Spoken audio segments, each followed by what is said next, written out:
மக்களே, இந்த போஸ்டர்ஸ் பார்க்கும்போது ரொம்ப ஹாப்பியாக இருந்ததுங்க. என்னன்னு பார்த்தீங்க அப்படின்னா, நம்மளோட பசு இருக்கார் இல்லையா, அவரோட இன்ஸ்டா பேஜ்லேருந்து தான் இதை எடுத்தேன். அவர் வந்து பார்த்தீங்க அப்படின்னா, சூப்பரான 2 போஸ்டர் வந்து ஷேர் பண்ணியிருக்காரு. இந்த பக்கம் வந்து பார்த்தீங்க அப்படின்னா நிவின், அதுக்கப்புறமா வந்து நம்ம சுவாமி, அதுக்கப்புறம் இந்த பக்கம் வந்து பார்த்தீங்க அப்படின்னா நம்ம லட்சுமி பிரியா, அதுக்கப்புறம் வந்து நம்ம தாரு இருக்காங்க. அவங்க 3 எல்லாரோடையும் சேர்ந்து தான் வந்து அவர் எடுத்திருக்கிறாரு. எங்கே அப்படின்னு சொல்லி பார்த்தீங்க அப்படின்னா, கலாட்டா டிஜிட்டலில் வந்துட்டு அவார்ட் ஃபங்க்ஷன் இருக்குது இன்றைக்கி. அதுக்கு வந்து போயிருக்காங்க நம்ம ஆர்டிஸ்ட்டு, முக்கியமாக மகாநதி ஃபேன்ஸ் வந்து போயிருக்காங்க. அங்கே போயிட்டு பார்த்தீங்க அப்படின்னா அவங்க பிக்சர் எடுத்து ஷேர் பண்ணியிருக்காங்க. அவ்வளோ அழகாக இருக்குங்க பார்க்குறதுக்கு. நான் வந்து இதை யோசிக்கவே இல்லை. அதாவது அவார்ட் ஃபங்க்ஷன் இருக்குது அப்படின்னு தெரியும்.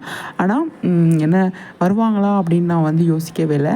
கண்டிப்பாக வந்திருக்காங்க. அவங்களுக்கு அவார்டு இருக்கிறதுக்கு நிறையவே சான்ஸ் இருக்குது. கண்டிப்பாக இருக்கணும், வாங்கணும் அப்படின்னு நம்ம வந்து விஷ் பண்ணலாம். நிஜமாக இந்த ஃபோட்டோ வந்து ஷேர் பண்ணனே ரொம்ப நாள் கழித்து பார்க்குறதுக்கு அவ்வளோ ஒரு ஹாப்பியாக இருந்ததுங்க. அதுதான் நம்ம வந்து சொல்லணும். நல்லா இருக்குல்ல பார்க்குறதுக்கு, எவ்வளோ அழகாக இருக்குது. கண்டிப்பாக மகாநதியும் மிஸ் பண்ணுறோம்.